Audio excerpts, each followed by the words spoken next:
하나님 아버지 감사합니다. 저희들에게 귀한 말씀을 주시옵소서. 말씀이 힘이 되어지게 하여 주시옵소서. 저희들의 이곳 가운데 온 심령들이 어떤 심령으로 왔든 그건 중요한 게 아닙니다. 그 하나님의 저희들의 크고 작은 마음의 짐들을 다 주님 앞에 내어놓고 은혜로 충만해져서 돌아갈 수 있는 저희들이 되게 하여 주시옵소서. 하나님 말씀이 힘이 되어져서 말씀이 권능이 되어지는 그런 시간들을 체험할 수 있게 하여 주시옵소서. 감사드리며 살아계신 예수 그리스도의 이름으로 기도드렸사옵나이다. 아멘.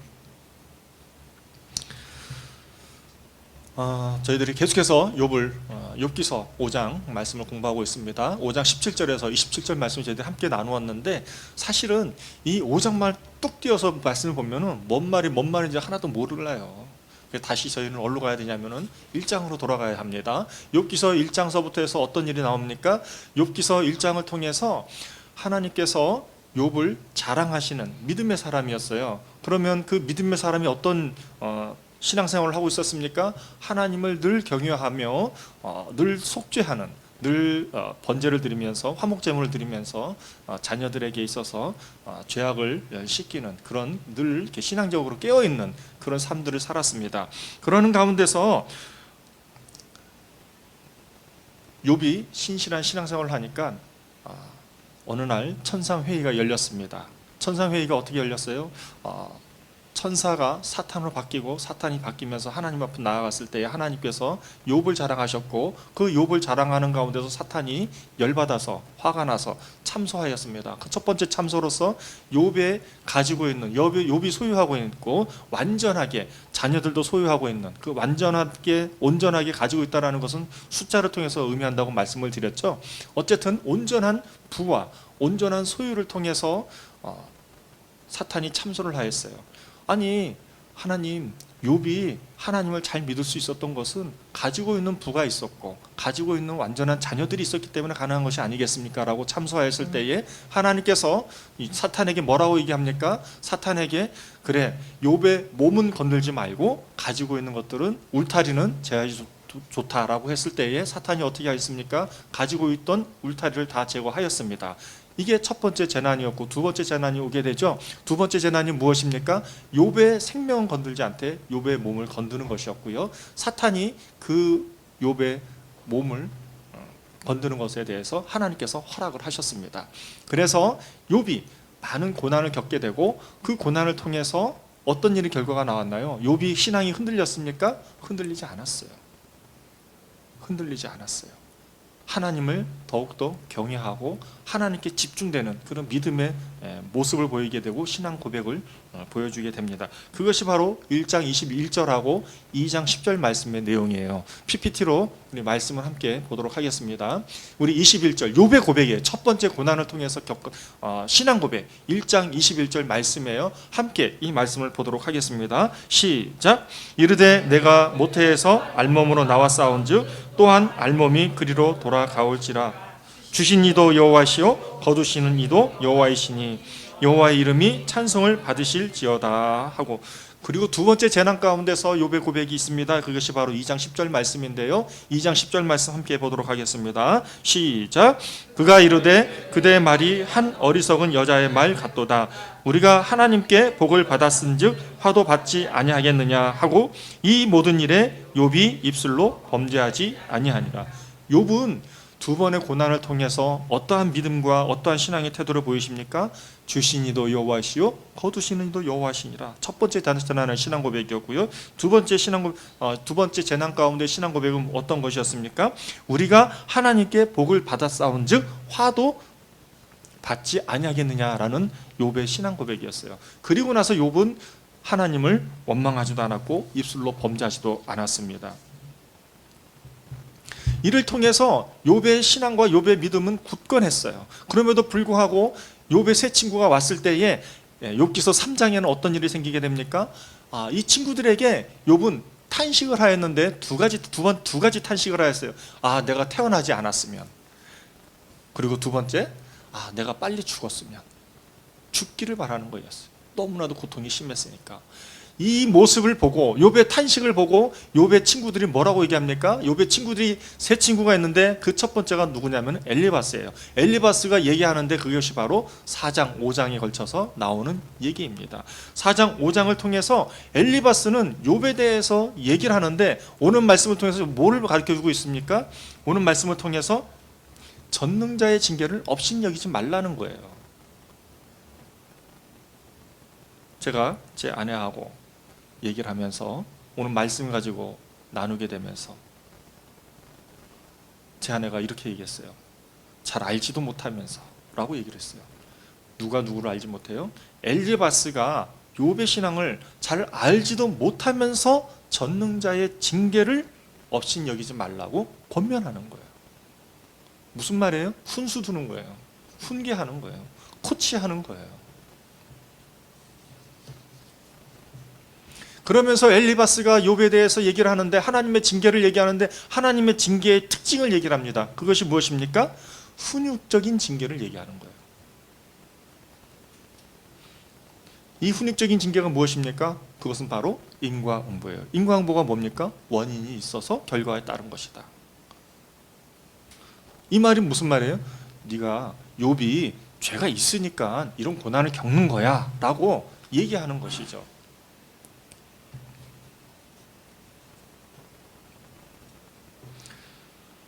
그러면서 엘리바스가 욥에게 이렇게 말합니다. 그것이 뭐냐면 18절에서 22절의 말씀인데요. 하나님이 사람에게 많은 고난을 주신다는 거예요.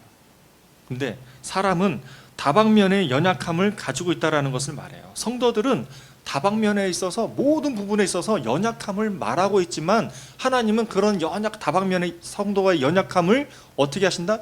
지켜주신다라고 말씀하신 것이 바로 18절에서 22절 말씀의 내용이에요. 그게 18절, 19절 말씀인데요. 한번 PPT로 띄워보시겠습니까?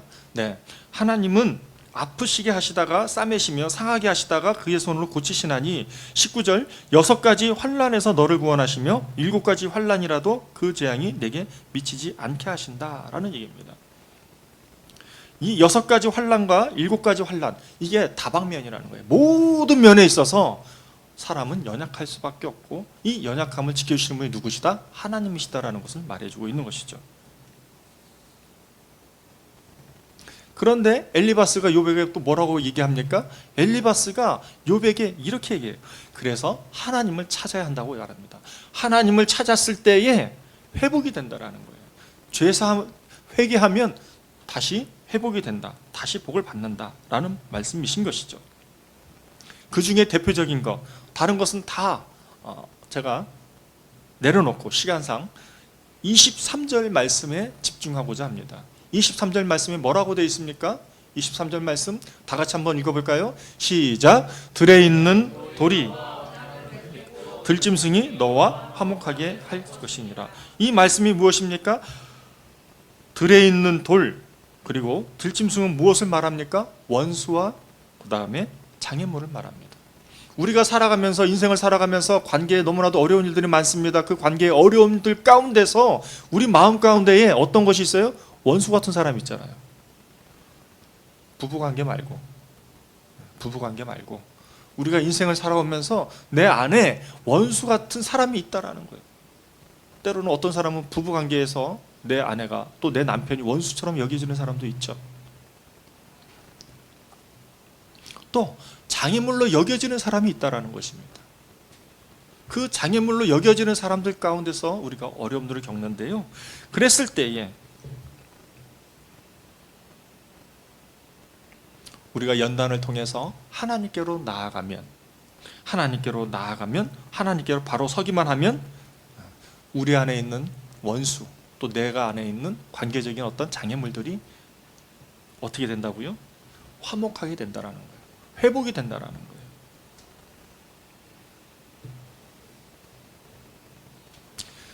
저는 이 말씀을 묵상하면서 제 마음 가운데서 한 가지 에피소드 떠올랐어요. 그것은 바로 제 아내를 통해서 일어난 일입니다. 제 아내가 7년 전, 8년 전의 일이에요. 제 아내가 둘째를 임신했던 걸로 제가 기억이 되는데요. 제 아내가 둘째를 임신하고 또 이제 대학 동기를 만나게 되었어요. 대학 동기를 만나게 되었는데 그 한여름에, 그 무더운 여름에 임신 만삭이 거의 다 돼가지고, 만삭이 되면 어떻게 돼요? 손 발이 다 붓죠. 몸이 비대해지고 불편하고, 그러다 보면 움직이는 게 쉽지 않아요. 이 움직이지 쉽지 않은 상황에서 대학 동기를 만나게 되었는데, 그 대학 동기를 만나러 가는 사이에 갑자기 사정이 생겨서 좀 변동이 생겼고, 그러다 보니까 제 아내가 불편한 몸을 이끌고 그 자리에 갔을 때에 제 아내도 좀 짜증이 났었겠죠. 그러면서 꾹꾹 눌렀던 것들을 표현하게 되었어요. 그랬을 때 그 얘기를 들은 그 상대방은 또 뭔가 좀 마음에 불편함이 있었던 거예요. 그러면서 그 관계가 거리감이 확 생겨버리게 됐어요. 그리고 연락이 좀처럼 이루어지지 않았던 것이죠. 그것을 통해서 시간이 쭉 지나다가 제 아내가 교회를 위해서 계속해서 기도하고 말씀 묵상하고 또 어떻게 하면은 이 교회를 더 잘 섬길 수 있는가라고 매진했을 때 하나님을 더욱더 찾게 되었고 말씀을 더욱더 창념하게 되고, 그걸 통해서 기도하게 되면서 기적이 일어났어요. 연락이 안 됐던 7, 8년 동안은 연락이 안 됐던 그 친구에게서 연락이 온 거예요. 그리고 다시 재회해서 이전에 있었던 것은 다 화목하게 되고, 그리고 관계가 다시 회복되어지는 그런 놀라운 일들이 있었습니다.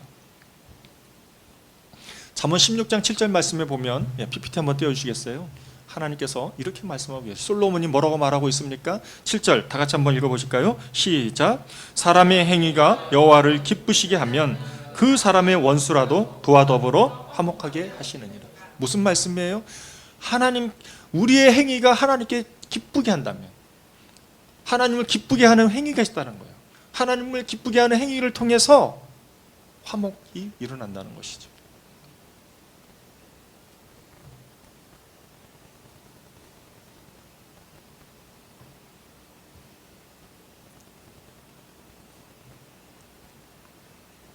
여러분들의 행위가 또 저의 행위가 하나님을 기쁘게 하는 행위가 되었으면 좋겠어요.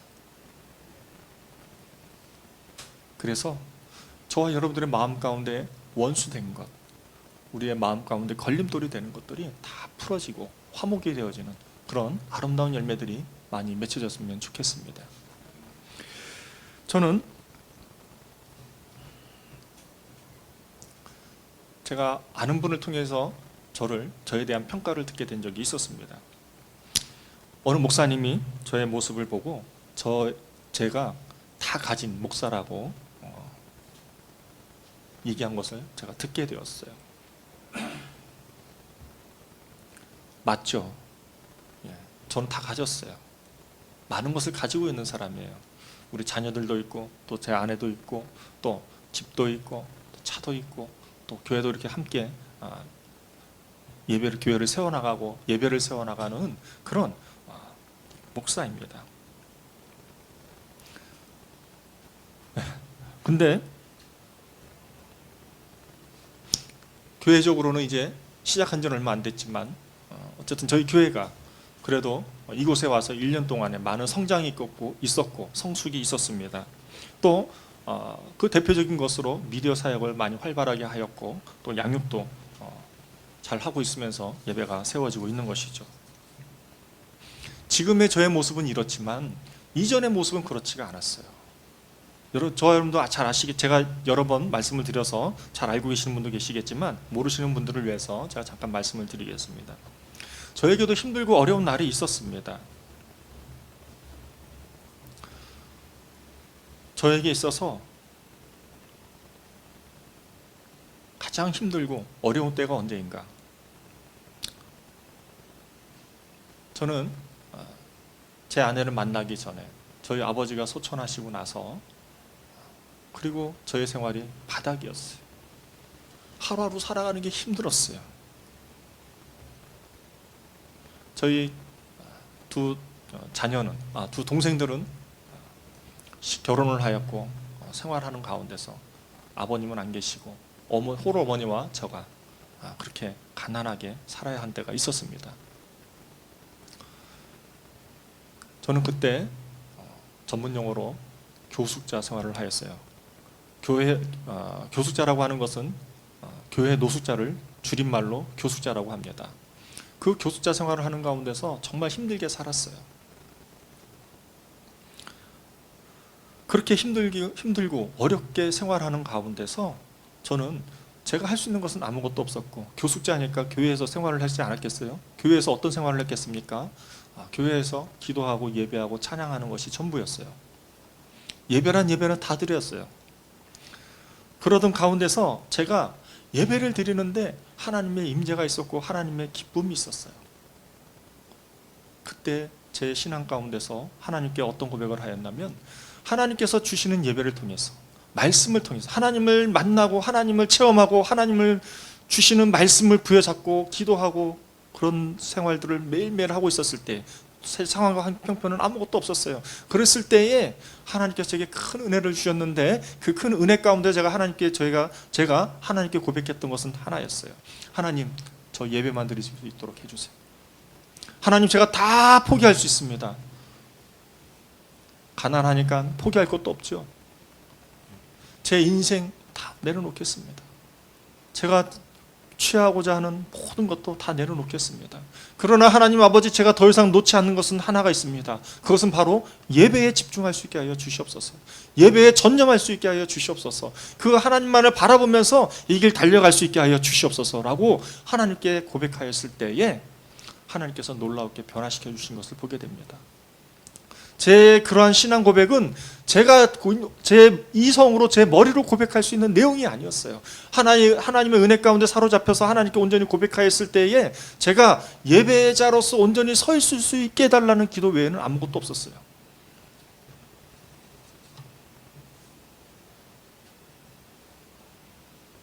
그것이 그 힘들고 어려웠던 고난 가운데 처해져 있던 그 상황을 벗어날 수 있었던 원동력이었고 힘이었고 능력이었습니다.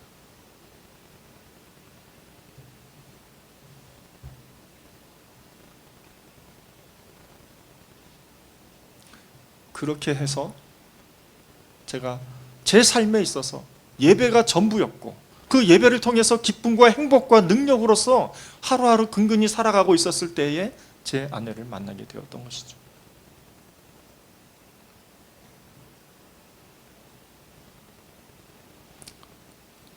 여러분들이 혹시 고난 가운데 처해지고 계십니까? 그 고난이 엘리바스가 말하는 그런 고난이 아니라 할지라도, 하나님께서 저와 여러분들의 허락하신 고난이라고 하였을 때에 하나님께서 듣고 싶은 우리의 신앙 고백은 무엇일까요?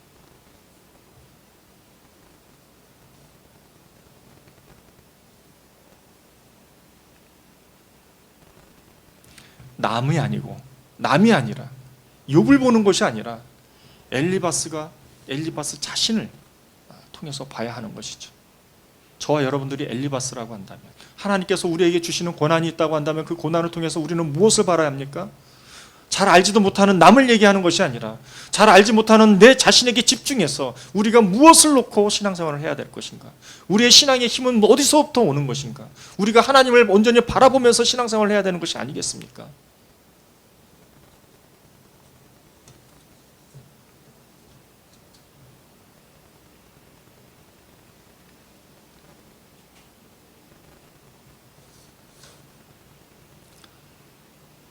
저와 여러분들이 잘 알지 못하는 남이 아니라 여전히 우리 가운데 잘 알지 못하는 우리의 내면을 통해서 하나님이 원하시는 것을 발견하는 것이야말로 최고의 축복이 되지 않겠습니까? 그것이 우리의 삶 가운데서, 우리가 이 땅 가운데 살아가는 인생에 있어서, 삶에 있어서의 원동력이 되어야 하는 줄 믿습니다. 오늘 말씀을 다시 한번 정리하겠습니다. 오늘 말씀을 정리하면 엘리바스는 욥에게 전능하신 하나님의 징계를 업신여기지 말라고 충고하죠. 하나님은 치료하시는 하나님이십니다. 하나님께서는 고쳐주시는 하나님이세요. 그 치료하시고 고쳐주시고 싸매주시는 하나님이 징계를 달리 받는 자에게 있어서 전인적으로 구원시켜준다는 것을 말해주고 있습니다. 또 회복시켜주시니까 복도 많이 받겠죠. 여러 가지 복도 있지만 장수의 복도 있어요. 이 교훈을 통해서 잘 알지 못하는 엘리바스의 이 권면을 통해서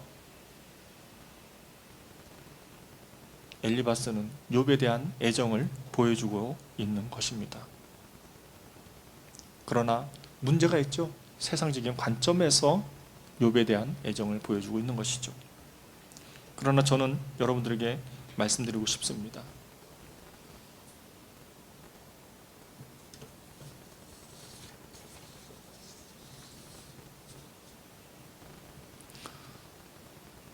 우리가 욥을 바라보는 것이 아니라 우리 자신을 바라봤으면 좋겠어요. 우리의 고난이 무엇인지, 하나님께서 말씀하시고자 하는 고난은 고난이 아니라 하나님께서 말씀하시고자 하는 것이 있는데 우리가 하나님을 온전히 바라보지 못하고 또 그걸 통해서 내 식대로 내 뜻대로 세상을 살아가려고 하는 우리의 연약한 모습은 없는지 한번 돌아볼 수 있는 계기가 되었으면 좋겠습니다. 기도하겠습니다. 하나님 아버지 감사합니다. 하나님, 저희들이 상황과 환경으로 무너지지 않는 욥과 같은 믿음이 있게 하여 주시옵소서. 욥과 같은 믿음이 있게 하여 주시옵소서. 또 저희들의 행위가 하나님을 기쁘게 하여 주시옵소서. 그래서 상황과 환경이 우리 마음 가운데에, 관계 가운데에 원수라도 풀어지는 놀라운 열매들 우리 가운데 있게 하여 주시옵소서. 감사드리며 살아계신 예수 그리스도의 이름으로 기도드렸사옵나이다. 아멘.